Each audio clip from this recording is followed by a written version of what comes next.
Hey guys, it's Ryan here with HobbiesofaMan. Once again, and today we're going to be doing another comic book review. Today we're going to be looking at Conan the Barbarian, number 7, which is pretty freaking sweet. I think this is my favorite issue in this arc, especially because I finally don't have a real complaint about the art style or the coloring style. Everything worked for me very, very well in this issue, so very happy about that. Hopefully, the last issue in this arc is also great. So, yeah. No changes to the art team for this arc. There's been no issues with that, which is great. Next issue is the last issue in this arc and should be the last issue for Doug Braithwaite for now. Rob Del Toro is going to come back for the next 4 issues, and then Doug is going to come back after that. I'm curious if the same colorists from before are going to come back too, or if they're also going to switch colorists. So I'm curious to see how that goes. Moving on to the actual review of this. So it opens up with a flashback. Again, this is actually pretty common here. This is like a narrative technique that they've used a lot this arc. And this depicts Conan and Belet again loving and fighting and loving and fighting and fighting and loving. And it's really good. It's something that is taking a little bit of an artistic license or liberty, I think is a better word, from the narrative story, like the actual, Robert E. Howard story, because I don't really remember them actually doing too many things like this. Like, the story goes, Conan leaves the town on a little boat, and then this boat gets attacked by pirates, and these pirates happen to be these, what's it called? Nubian, I think is what they're called. I don't know. They're just a bunch of, like, pirates from, like, the Africa and analog from the Hyborian age, and they're actually led by Belet, who is kind of like she's a Shemite, so I think that's like whatever the like the Jewish equivalent of the Hyborian ages, right? So they attack the ship. Conan kills a bunch of them, and Belet falls deeply in love with Conan because she's like, finally a man strong and smart and powerful that I can, be equal to. And so she does her dangerous dance for him, her courting dance, which is kind of maybe the most key aspect of the story, or the one that I've seen represented the most. And then they kind of just hang out together. They do go on adventures, but we don't really get to see them. And then eventually the story leads them to this this dark place, up a black river that leads to Belet's death, right? And that's where Conan becomes a melancholic character, because he is constantly dealing with the death of his love, right? And it's good. So anyway, I don't know why I did that tangent, but we get some depictions of parts of that story. I think mostly we've gotten most of the main points of this story at this point. So it's kind of interesting. It's different from the previous thing. I don't really remember what the first story is related to. I don't think it has a relation. Well, actually, I think it's part of Conan's like early life, right? Like it's one of his earlier adventures, or ties into his earlier adventures with an S. But I don't think there's a specific time period for that. This one is like basically directly after Conan makes back to land, after he leaves Belet, in that island near the Black River where he fought that winged monkey guy, right?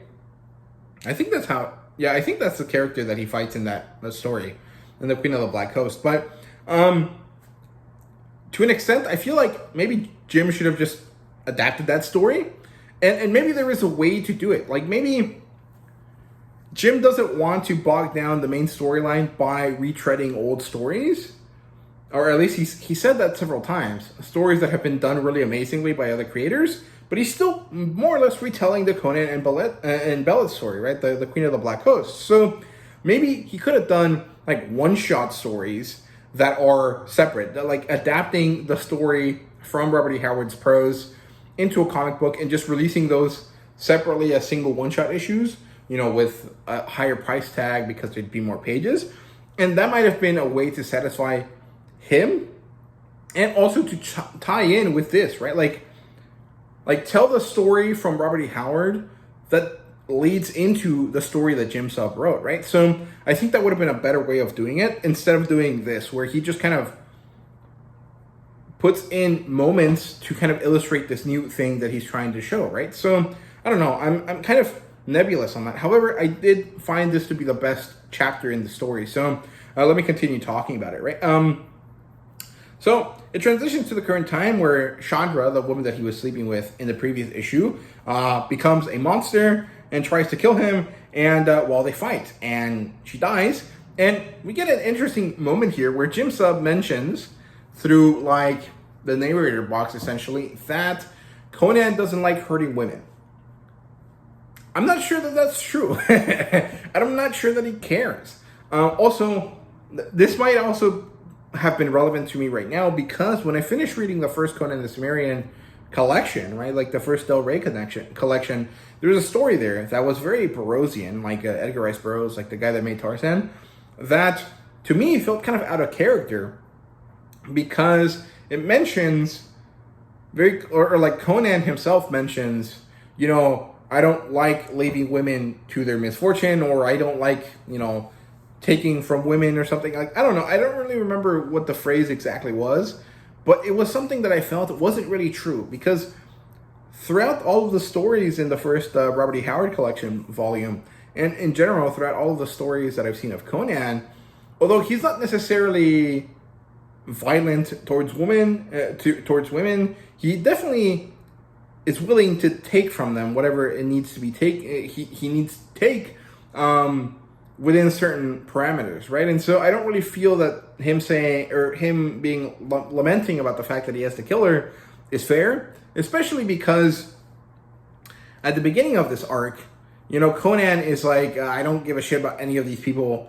I'm just sad about Billet. I don't know or give a shit about anything, right? So, yeah, I don't know. I felt like that was a little bit out of character, but actually not really out of character, just something that I don't necessarily associate with Conan immediately, right? I feel like he's a little bit more dastardly, if that makes sense, right? He's not particularly a heroic character, and I feel like that is like a heroic trait, you know, like the idea of not wanting to hurt, you know, women, is usually depicted as like a good trait, right? Like it like in The Wheel of Time, it is one of the primary reasons why Rand is still able to be like the good guy character is that he has this like horrible, debilitating like guilt around the fact that he like women die because of him, and it kind of keeps him grounded, right? So I don't know. It's curious to see how this plays out in the next issue, but I guess it's not really relevant to this after she dies, and he has to kill her to save his life, so that's good. He survives, and then Conan leaves sadly. He's walking through the streets. He's kind of just like tormented by his memories. You know, Bellet died, and he blames himself for it. At least that's what the memories are telling us. And then he blames himself for the death of this woman, which he did cause, but technically she was already dead because she was taken over by these spirits, right? And he finds his way to an entrance towards Kamal's place or palace or something, and he realizes that it's been sacked and everyone there is dead. And so Conan kills these dead killers that managed to kill everyone that was there. He wins the battle, and then this is when the spirits appear. And they try to take Conan over, and they actually happen to succeed. And the final part of this, which is great, is the reveal that Conan is now under the thrall of Tulsa Doom. And bruh, that was such a great cliffhanger. Like, I thought it was phenomenal. I really enjoyed this ending. I thought it was great. It's really good. It's curious and interesting because Tulsa Doom is Cole's bad guy, right? Like, he is the main bad guy for Cole. And in the first arc, we clearly establish Conan is a descendant of Cole, and this is an important fact for this story. So we get a reiteration of this relationship, and I'm very curious to see where it goes. So very nice. I'm very happy with this story. I did complain about it a little bit more than usual, but that's because there's a lot of interesting stuff to talk about right now. So yeah, overall, great stuff. I really enjoyed it. Let me know what you guys thought down below, and thank you guys so much for watching. See you guys later.